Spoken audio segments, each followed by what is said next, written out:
स्वागत का अभिनंदन करता हूँ। आशा करता हूँ कि मेरे द्वारा बताई गई चीज़ें आपकी समझ में आई होगी। और गायों की नस्ल स्टार्ट करेंगे। गायों की नस्लों के अंदर अपनी पहली गाय की नस्ल है गीर, और उससे पहले मैंने भैंसों की 4-5 नस्लें करवा दी है। तो आशा करता हूँ कि आप लोगों ने देखी होगी और पढ़ा होगा। अगर नहीं पढ़ रहे हो तो काम वाली बात नहीं है, पढ़ते रहो साथ साथ के अंदर, क्योंकि पशु परिचारक एनिमल अटेंडेंट की भर्ती आ चुकी है। उसके अंदर ये सारा जो भी करवा रहा हूँ पूछा जाएगा, तो पढ़ते रहें। अगर किसी को डाउट है तो पूछते रहे क्लास के अंदर। बाकी अपना स्टार्ट करते हैं। गीर गाय की नस्ल, गाय की नस्लों के अंदर गाय से गीर, गीर पहली नस्ल है। तो गीर को अजमेरी रेंडा के नाम से जाना जाता है। गीर गाय को अजमेरी रेंडा के नाम से भी पाया जाता है, क्योंकि अजमेर में सर्वाधिक पाई जाती है। राजस्थान में अजमेर में सर्वाधिक पाई जाती है। उसके बाद केंद्रीय भिलवाड़ा में भी पाई जाती है और चित्तौड़गढ़ में पाई जाती है। और चित्तौड़गढ़ के अंदर अफीम का उत्पादन भी किया जाता है राजस्थान सरकार के द्वारा।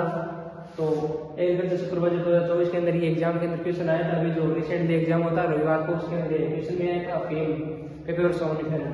उसके बाद के अंदर हम बात करते हैं उसका उत्पत्ति स्थान कि ये कहाँ इसकी उत्पत्ति हुई। तो गुजरात के काठियावाड़ के गीर वन क्षेत्र में, गुजरात के काठियावाड़ के गीर वन क्षेत्र में इसकी गाय की उत्पत्ति हुई है। और मुख्य विशेषता की हम बात करें किस तरीके से इसको अपन फील्ड में पहचानेंगे कि ये गाय वास्तव में गीर गाय है। तो मुख्य विशेषता इसके किस कान पत्तीनुमा होते हैं। गीर गाय के कान पत्तीनुमा होते हैं, ये बात विशेष ध्यान रखना। पेपर के अंदर बहुत बार पूछी गई है। गीर गाय के कान पत्तीनुमा होती है और छोटा गड्ढा पाया जाता है, जिसको ईयर नोज बोलते हैं।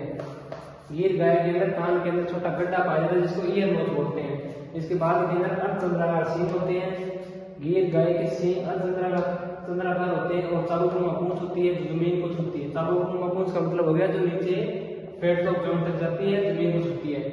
साधारण लाल और काला रंग सफेद, साधारण लाल और काला सफेद रंग होता है। साधारण लाल और सफेद रंग होता है गीर गाय का। उसके बाद के अंदर लाट उतरा हुआ, आधी खुली हुई आंखें, आधी खुली हुई आंखें शर्मीली आंखें होती है इस गाय की। आधी खुली हुई व शर्मीली आंखें जैसे चाइनीज होते हैं, उस तरीके से आधी खुली हुई इस गाय की आंखें होती है गीर गाय की।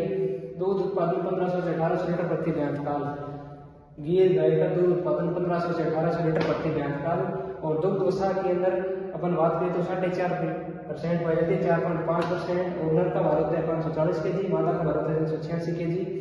और इसका निर्यातक जहाँ से निर्यात की जाती है उसका सबसे बड़ा देश ब्राजील है। तो ब्राजील के अंदर इस गाय को बाहमान के नाम से जाना जाता है। गीर गाय को ब्राजील के अंदर बाहमान नाम से जाना जाता है, इसको इस नाम से बुलाते हैं। और ये दुधारू नस्ल है, दूध देने वाली नस्ल है।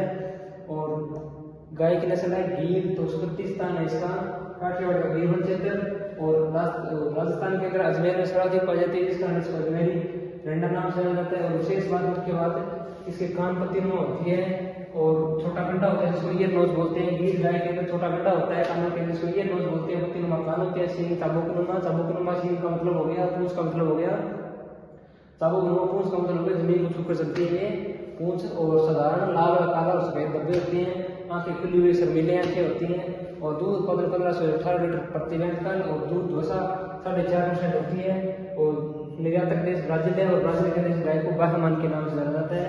तो धन्यवाद साथियों, आज की अपनी गाय की पहली नस्ल गीर मेरे हिसाब से आपको समझ में आई होगी। अगर नहीं समझ में आई तो आप पूछते रहे, मैं बताता रहूँगा। तो धन्यवाद साथियों, इसी के साथ लाइक शेयर और सब्सक्राइब करते रहे।